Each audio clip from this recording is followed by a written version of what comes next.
एक वकील जो हमेशा सबसे कुख्यात लोगों का बचाव करता है। कौन है एलन डर्शोविट्ज? चलिए समझते हैं। इनकी क्लाइंट लिस्ट देखिए। ओजे Simpson, Harvey Weinstein, Donald Trump, सब बड़े और विवादित नाम।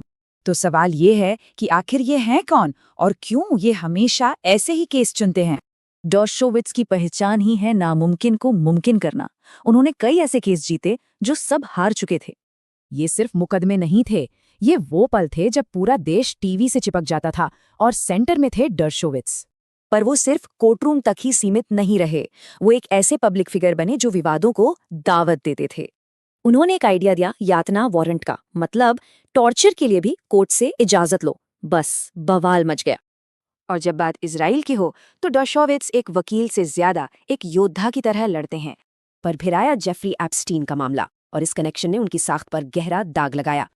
उन पर बहुत गंभीर आरोप लगे, सालों तक कानूनी लड़ाई चली और फिर अचानक आरोप वापस ले लिए गए। और फिर उन्होंने डिफेंड किया प्रेसिडेंट ट्रंप को। शायद ये उनका अब तक का सबसे बड़ा विवाद था। देखिए, 1998 में क्लिंटन के वक्त उन्होंने कहा था कि महाभियोग के लिए कोई अपराध जरूरी नहीं है। मगर 2020 में ट्रंप के लिए वो अपनी ही बात से पलट गए, एक पूरा यू टर्न। तो क्या ये कानूनी दांवपेच था या सिर्फ दोगलापन? उनके आलोचकों के लिए जवाब साफ था। इसकी कीमत भी उन्हें चुकानी पड़ी। उनके पुराने दोस्तों ने भी उनसे मुंह मोड़ लिया। तो इतने सारे विवादों के बाद उनकी विरासत क्या होगी? उन्हें कैसे याद किया जाएगा? पॉलिटिकों ने तो हेडलाइन ही लगा दी, एलन डर्शोविट्ज को हुआ क्या है। तो क्या है वो, एक सैद्धांतिक रक्षक या बस विवादों के उस्ताद? ये सवाल आज भी कायम है। एलन डर्शोविट्ज एक ऐसा कानूनी दिमाग जो दोस्त कम दुश्मन ज्यादा बनाने के लिए मशहूर है। जरा इनकी क्लाइंट लिस्ट देखिए। माइक टायसन जैसे बड़े बड़े नाम, ओजे सिम्पसन जिनके केस को सदी का मुकदमा तक कहा गया, और फिर जेफरी एप्स्टीन जैसे बेहद बदनाम और विवादित लोग भी। और हाँ, डोनाल्ड ट्रंप जैसे राजनेता भी।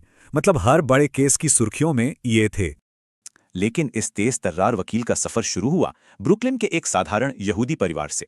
ये लॉ स्कूल में तो क्लास में टॉप किया और फिर सीधे हार्वर्ड लॉ स्कूल में पढ़ाने लगे, और वो भी सिर्फ 28 साल की उम्र में।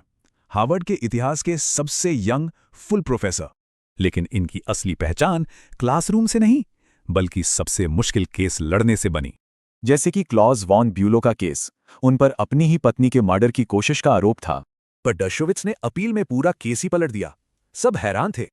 और यही सवाल ओजे सिम्पसन केस में भी उठा, जहां वो उस मशहूर ड्रीम टीम का हिस्सा थे। लेकिन डर्शोविट्ज के लिए ये किसी सेलिब्रिटी को बचाने का केस नहीं था, बल्कि कानून को बचाने का था। और उनका ये मानना कि सबको बचाव का हक है सिर्फ कोर्टरूम तक ही नहीं रहा। वो इजराइल के एक बड़े समर्थक बनकर उभरे और इस मुद्दे पर तो कई किताबें भी लिख डाली। और हाँ, महाभियोग पर उनके बदलते बयानों ने तो सबको ही चौंका दिया था। और शायद इसीलिए उनका पूरा करियर ही विवादों से घिरा रहा है। टॉर्चर वारंट जैसे आइडियाज दिए और दूसरे स्कॉलर्स से उनकी पब्लिक में बहसें भी खूब हुईं। तो सवाल ये है, क्या वो संविधान के उसूल पसंद रक्षक हैं या कानून को अमीरों की ढाल बनाने वाले?